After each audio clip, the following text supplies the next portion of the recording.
Acquérir une entreprise en Israël, c'est un projet ambitieux, c'est sûr, mais les récompenses peuvent être vraiment immenses. Alors, comment on fait pour s'assurer que ce voyage stratégique mène bien au succès? Eh bien, ici, on va tracer ensemble une feuille de route en 4 questions clés, histoire de naviguer dans tout ça avec confiance. C'est parti. Ces citations, elles résument parfaitement l'enjeu. Se lancer comme ça, sans préparation, c'est un peu comme naviguer à l'aveugle. Et on risque de se perdre. C'est exactement pour ça que cette analyse a été pensée comme un GPS, un guide précis pour un voyage stratégique réussi. Alors, pourquoi se lancer dans une aventure pareille? Eh bien, parce que la destination en vaut la peine. Imaginez un peu, on peut accélérer sa croissance, hériter d'un coup d'une base de clients fidèles, ou même mettre la main sur une technologie qui aurait pris des années à développer en interne. C'est la promesse d'une synergie vraiment puissante et d'un avantage stratégique décisif. Allez, premier point de contrôle, la boussole stratégique. Avant même de parler de chiffres ou de regarder les cibles potentielles, la toute première étape, c'est de regarder vers l'intérieur. Est-ce que cette acquisition a vraiment un sens pour l'avenir de l'entreprise? Et voilà la question fondamentale. Cet achat est-il logique? Une acquisition, ça ne doit jamais être une réaction impulsive. Ce n'est pas un coup de chance qu'on saisit au vol, non. C'est un mouvement réfléchi, calculé sur le grand échiquier de la stratégie d'entreprise. Pour y répondre, il faut définir son pourquoi. Est-ce que le but, c'est de conquérir de nouvelles parts de marché, de se différencier radicalement des concurrents, ou peut-être de diversifier ses activités pour être plus solide? Chaque réponse positive est une brique qui vient valider la pertinence de l'opération. La conclusion de ce premier point, elle est donc très claire, la stratégie doit toujours l'emporter sur l'opportunisme. Une bonne affaire qui ne colle pas avec la vision à long terme, en fait ce n'est pas du tout une bonne affaire, c'est juste un poids mort. Très bien. Passons maintenant à notre deuxième point de contrôle.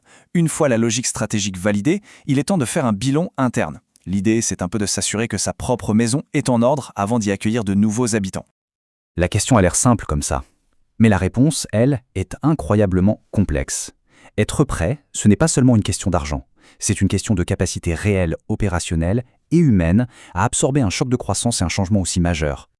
Et ce qu'on voit ici illustre parfaitement ces défis. Une acquisition, c'est un choc pour le système.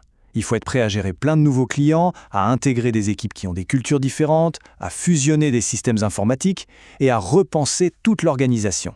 C'est un défi immense, vraiment. Pour évaluer cette préparation, il y a un outil classique mais toujours aussi puissant. C'est l'analyse SWOT, pour force, faiblesse, opportunité et menace. Cet exercice force à faire un diagnostic honnête de la situation et aide à anticiper l'impact réel de l'acquisition. Alors, comment on fait pour transformer ce chaos potentiel en une transition maîtrisée? Eh bien, la réponse, elle est dans l'organisation et la technologie. Des processus clairs et des outils performants, ce sont les clés pour simplifier l'intégration et assurer que tout se passe en douceur. On en arrive au troisième point de contrôle, les prévisions financières. Là, il est temps de parler d'argent et d'évaluer, avec une lucidité totale, les impacts financiers et opérationnels de toute l'opération. Cette question demande une honnêteté totale. Une acquisition, ça mobilise des ressources considérables et ça peut mettre une pression énorme sur l'entreprise existante. Il faut regarder bien au-delà du prix d'achat et évaluer le coût total de l'intégration et du fonctionnement. Cette comparaison visuelle est très parlante. La trésorerie peut fondre comme neige au soleil. De nouvelles obligations financières apparaissent et la complexité des opérations augmente. Si tout ça est mal géré, ça peut mettre en péril non seulement la nouvelle entité, mais aussi l'entreprise mère. Du coup, l'action clé, c'est la simulation. C'est indispensable de modéliser différents scénarios financiers pour anticiper l'impact sur la trésorerie et la rentabilité. C'est cet exercice rigoureux qui permet d'éviter les mauvaises surprises et de s'assurer que l'opération est financièrement solide. Et nous voilà au dernier point de contrôle, une étape absolument cruciale, l'inspection de la cible. Une fois que la logique stratégique, opérationnelle et financière est validée en interne, il faut se tourner vers l'extérieur et s'assurer qu'on sait exactement ce qu'on achète. C'est le principe du consommateur averti, tout simplement. Comme pour n'importe quel achat majeur, il faut faire ses recherches, vérifier chaque détail, ne rien laisser au hasard. Dans le monde des affaires, ça porte un nom, la due diligence ou l'audit d'acquisition. Pour devenir cet acheteur averti, le processus est très méthodique. Il faut plonger dans les comptes, bien sûr, comprendre l'histoire de l'entreprise, mais aussi s'intéresser à l'humain. Qui sont les personnes clés? Quelle est la culture d'entreprise? Et enfin, analyser le contexte, le marché, l'industrie, la concurrence.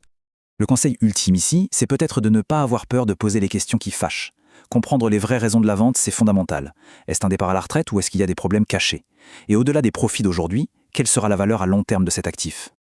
En résumé, voilà notre feuille de route complète. Ces 4 questions, elles forment une séquence logique et indispensable. D'abord, la stratégie. Est-ce que l'achat est logique? Ensuite, les opérations. Est-ce que l'entreprise est prête? Troisièmement, les finances. Quel est l'impact réel? Et enfin, l'audit. Sait-on vraiment ce que l'on achète? Ignorer une seule de ces étapes, c'est prendre un risque inacceptable. Les outils pour naviguer une acquisition en Israël sont désormais plus clairs. Avec cette feuille de route en main, la question la plus importante n'est plus comment y arriver, mais plutôt quelle est la destination que l'on souhaite vraiment atteindre.